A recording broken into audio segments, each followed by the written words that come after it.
Welcome. Ecos Siniestros presenta Atrapados sin salida. El reloj marcaba las 3 de la madrugada cuando comenzó a oírlo de nuevo.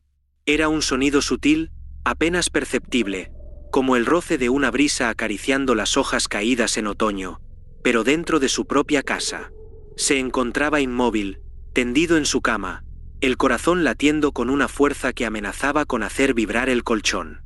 Fuera de su habitación, la casa estaba envuelta en una negrura impenetrable, y con ella, los ruidos. Cada noche era lo mismo.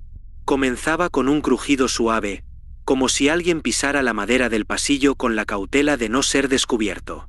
Luego, venían los murmullos, fragmentos de palabras o sonidos que no podía distinguir, pero que resonaban en su mente como si fueran conocidos, familiares, y sin embargo, extrañamente ajenos. ¿Qué estaba causando esos ruidos? No lo sabía. Lo único que sabía era que nunca se atrevía a salir de la habitación para investigar. La oscuridad se había convertido en su enemiga. Se atrincheraba tras la puerta cerrada de su dormitorio, con el cerrojo echado y una silla bloqueando la entrada, como si eso pudiera mantener alejados a los horrores que lo acechaban. Sin embargo, el aislamiento no traía consuelo. Cada noche, los sonidos parecían acercarse más, susurrándole desde detrás de las paredes, insinuando que algo lo observaba, lo esperaba. El insomnio había comenzado a tomar su peaje. Su rostro se había hundido, sus ojos se volvieron 2 pozos oscuros rodeados de círculos violáceos. Pasaba las horas del día en un estado de alerta constante, casi incapaz de funcionar, apenas soportando la idea de que la noche volvería a caer, trayendo consigo aquellos sonidos. Se preguntaba si estaba perdiendo la cordura. ¿Podía ser todo producto de su mente? ¿Una manifestación de alguna enfermedad que no había querido reconocer?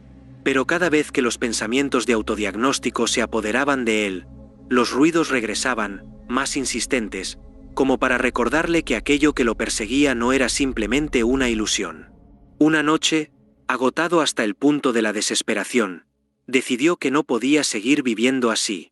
Tenía que escapar de esa casa antes de que lo consumiera por completo. La oscuridad se había convertido en un pozo sin fondo, y él estaba cayendo en él, arrastrado por los susurros en la oscuridad. El amanecer trajo consigo una determinación férrea. Apenas los primeros rayos de sol comenzaron a colarse por las persianas, decidió que esa misma mañana abandonaría la casa. No se permitió dudar. No permitió que las sombras que aún habitaban su mente le susurraran al oído para que permaneciera. Rápidamente empacó lo esencial, dejando atrás todo lo que no podía cargar consigo. Sabía que, si permanecía un segundo más, podría perder la voluntad de irse. Cuando la puerta principal se cerró tras él, sintió una oleada de alivio, como si finalmente pudiera respirar después de semanas de estar sumergido en aguas oscuras. Encontró un nuevo hogar en las afueras de la ciudad, un lugar pequeño, sencillo, pero lo suficientemente alejado de cualquier ruido o perturbación. Estaba seguro de que, allí, al fin encontraría la paz que tanto anhelaba. Las primeras noches en su nuevo hogar fueron tranquilas. La ausencia de aquellos ruidos nocturnos era un bálsamo para sus nervios destrozados. Por primera vez en semanas, pudo cerrar los ojos y dormir sin temor. Los días comenzaban a tener un ritmo normal, y sus pesadillas de la casa anterior comenzaron a desvanecerse en su mente, como un mal recuerdo que se desvanece con el tiempo. Pero entonces, una noche, volvió a suceder. Estaba profundamente dormido cuando algo lo sacó de su sueño, un murmullo débil, un crujido en la oscuridad. Abrió los ojos de golpe, su corazón latiendo a un ritmo frenético. Al principio, pensó que era solo un eco de sus viejas pesadillas, una broma cruel de su mente. Pero entonces, lo escuchó de nuevo. Esta vez, más claro, más cerca. Se incorporó en la cama, su cuerpo tenso y sudoroso.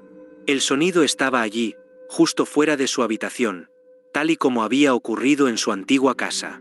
Sintió un frío helado recorrerle la espalda. Había huido, había dejado atrás todo lo que conocía para escapar de esos horrores, pero ahora, aquí, en este nuevo lugar, los ruidos habían regresado. El pánico comenzó a apoderarse de él. Estaba siendo perseguido por algo que no podía ver. ¿Algo que lo había seguido desde su antigua casa? Se levantó de la cama, los pies descalzos encontrando el suelo frío mientras caminaba hacia la puerta. La idea de salir a investigar le aterraba, pero el sonido se hacía más fuerte, más insistente, como si lo llamara, lo provocara. Su mano temblorosa se posó sobre el picaporte, y con un esfuerzo casi sobrehumano, lo giró. La puerta se abrió lentamente, revelando un pasillo envuelto en tinieblas. Dio un paso hacia adelante, sus sentidos agudizados al máximo, cada crujido bajo sus pies resonando en sus oídos como un trueno. Caminó, impulsado por un terror primitivo que no podía controlar, hasta que finalmente alcanzó la fuente del ruido. Pero cuando se detuvo, frente a la puerta del baño, el sonido cesó de repente, como si nunca hubiera existido. El silencio que siguió fue tan profundo que lo ensordeció. Su respiración era lo único que llenaba el aire. Se quedó allí, inmóvil, intentando encontrar algún rastro de lo que lo había atormentado, pero no había nada. Solo oscuridad y silencio. Regresó a su cama, temblando, sin saber si alguna vez volvería a estar en paz. Cerró los ojos, pero el sueño no llegó. La noche se estiró interminable, y en el fondo de su mente, el sonido permanecía, latente, esperando el momento justo para volver a aparecer. Con el tiempo, comprendió la verdad. No importaba cuántas veces se mudara, no importaba cuántas puertas cerrara o cuántas habitaciones sellara. Los susurros en la oscuridad lo seguirían, porque no eran solo un eco de la casa vieja. Eran un eco de su propia mente, un reflejo de la paranoia que lo consumía. Y en ese momento, supo que nunca podría escapar, porque lo que lo acechaba no estaba fuera, sino dentro de él. No olvides suscribirte, dar like y comentar. Thank you.